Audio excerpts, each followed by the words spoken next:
Namaste. So today I'm going to read Book 4, Chapter 13, on cheating the Daityas. Om. Bhagavatam Maha Surya Koti Samani.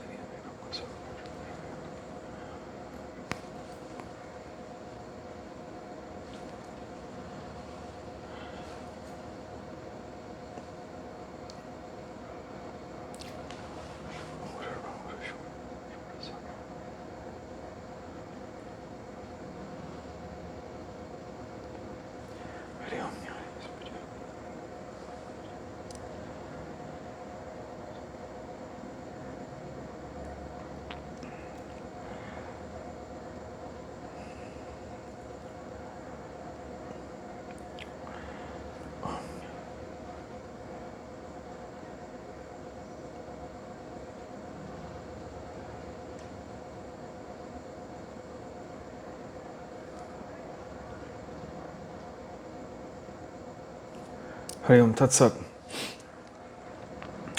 The king said, "What did the intelligent Brihaspati do after he had assumed falsely the appearance of Shukracharya and lived there as the spiritual guide of the demons?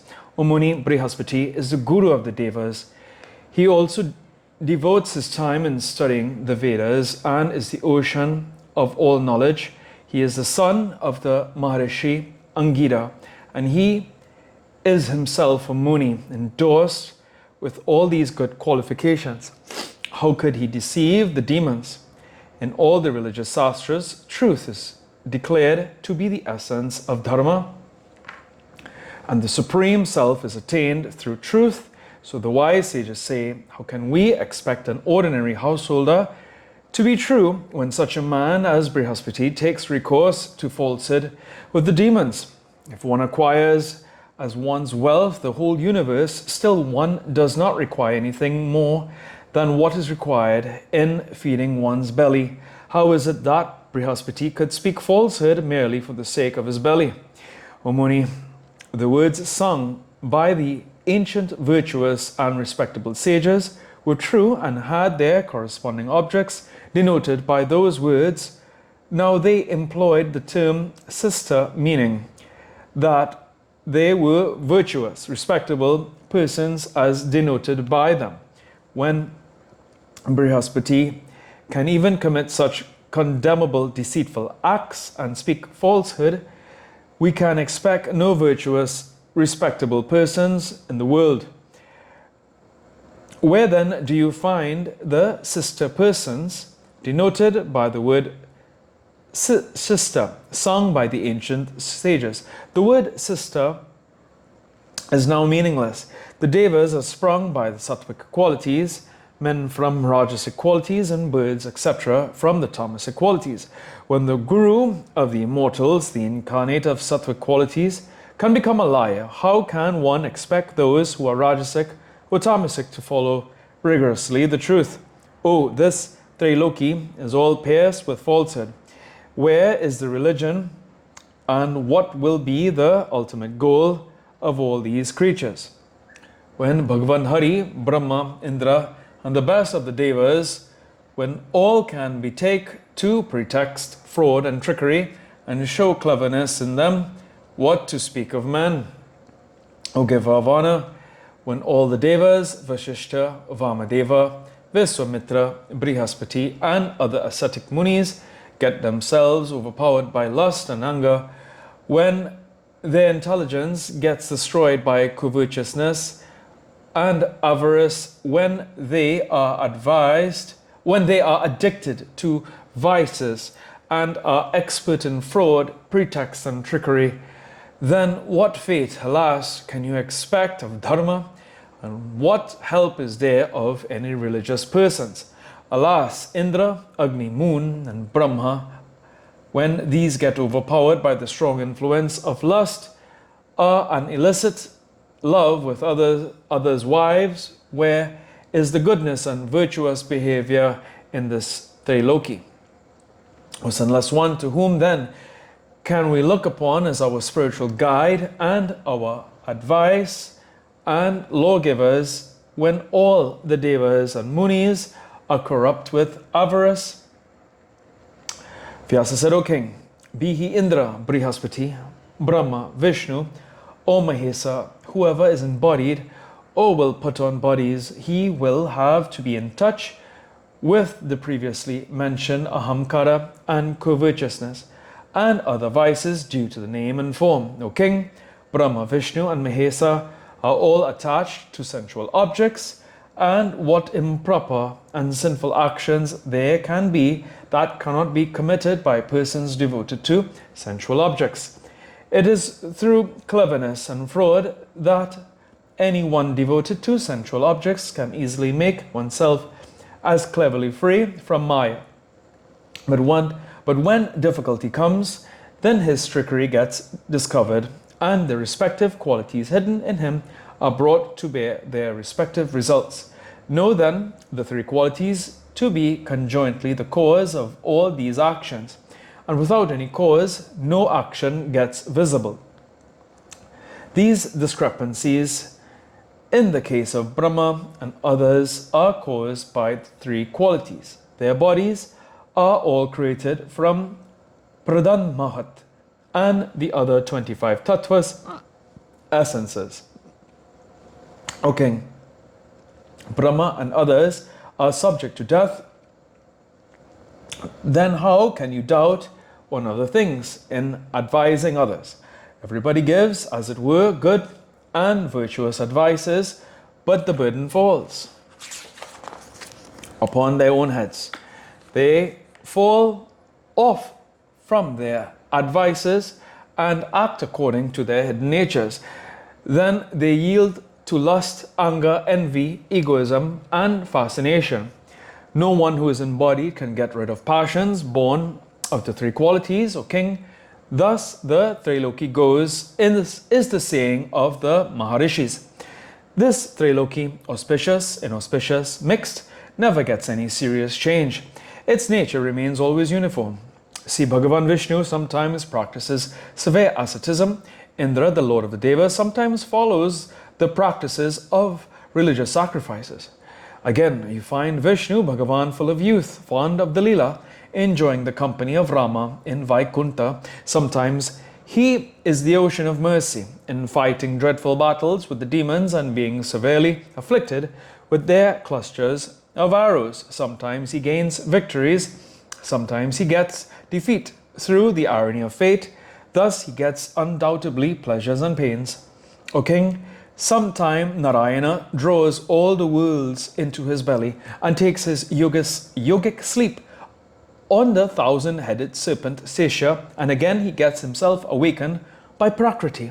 O king, Brahma, Vishnu, Mahesa, Indra, the Devas, the Munis, all of them live up to the limit of their ordained life, and when the time of Pralaya, the universal dissolution, ends, this whole universe, moving and non-moving, again comes into existence as before. There is no doubt in this. O king, at the expiry of the ordained time, Brahma and all others will die, no doubt. Again, in due course, Brahma, Vishnu and Mahesa and the other Devas come out and assume bodies and get all the passions, lusts, etc. as ordained. O king, you need not be astonished. This Triloki always goes on accompanied by lust, anger, etc. Persons free from lust, anger and other passions are very rare in this world. He who is afraid of this world does not marry, and thus, being free from the attachments to any worldly object, becomes free and roams fearless. The moon stole away the wife of Brihaspati, and Brihaspati himself stole away the wife of his younger brother. Thus, in this wheel of samsara, all the creatures are ever passioned with attachment, avarice, etc. The householder can never expect to obtain freedom. Therefore, those who want to be free should carefully relinquish the idea of the stability of the world and worship the eternal mother full of Sat Chit Anandam. This world, moving and unmoving, O Mahesani, rolls in madness overpowered by her Maya. Intelligent persons worshipping her trample down the three qualities and become free. O king, no other path exists for freedom. Until one gets the grace from the Mahesani, one never gets happiness. True mercy is not found anywhere else but from her. Then one should worship the all-merciful being of pure heart, for her worship leads to freedom even in this bodyhood. He who, getting a human frame, fails to worship Mahesani, gets down from the highest rung of the ladder. This is my opinion.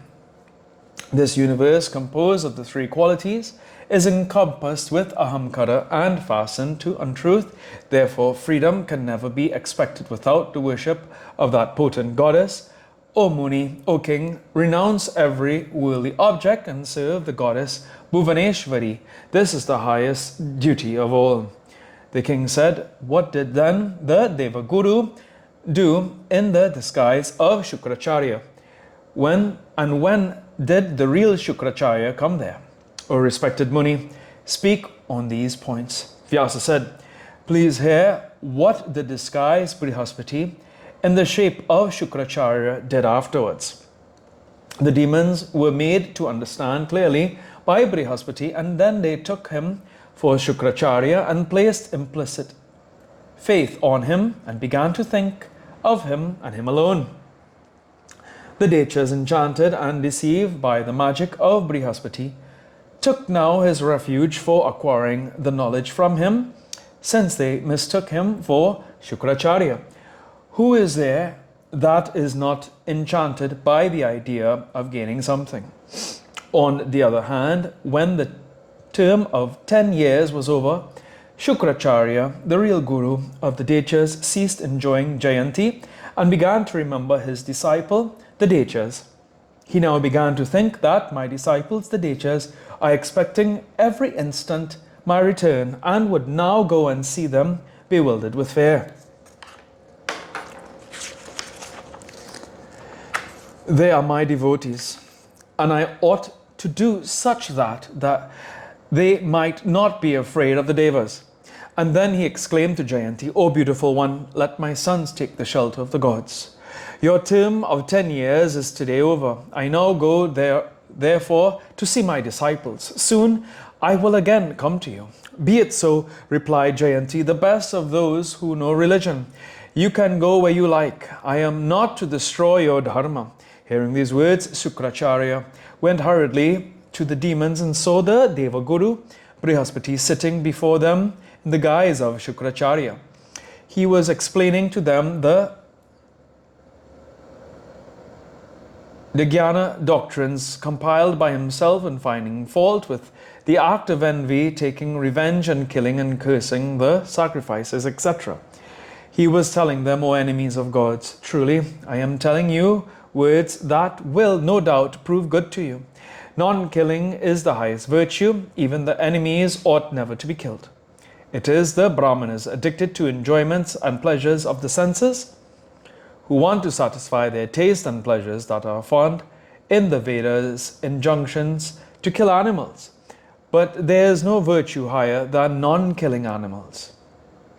O King, Shukracharya was perfectly astonished to hear Brihaspati, the guru of the Devas, speaking against the Vedas, and began to think that Brihaspati is certainly my enemy.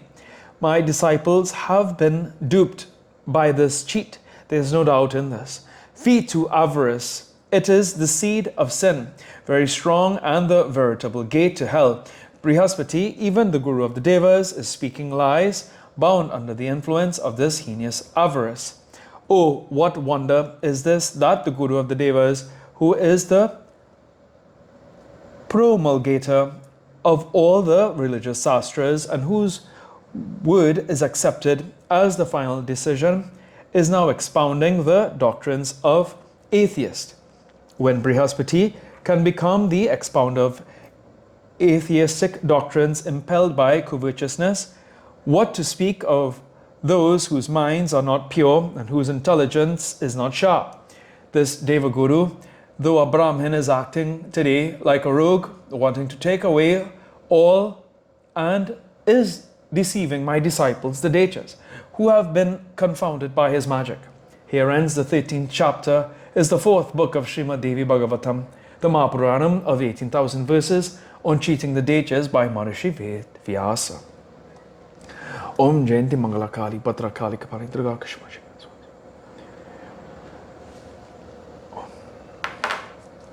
Om Mangala.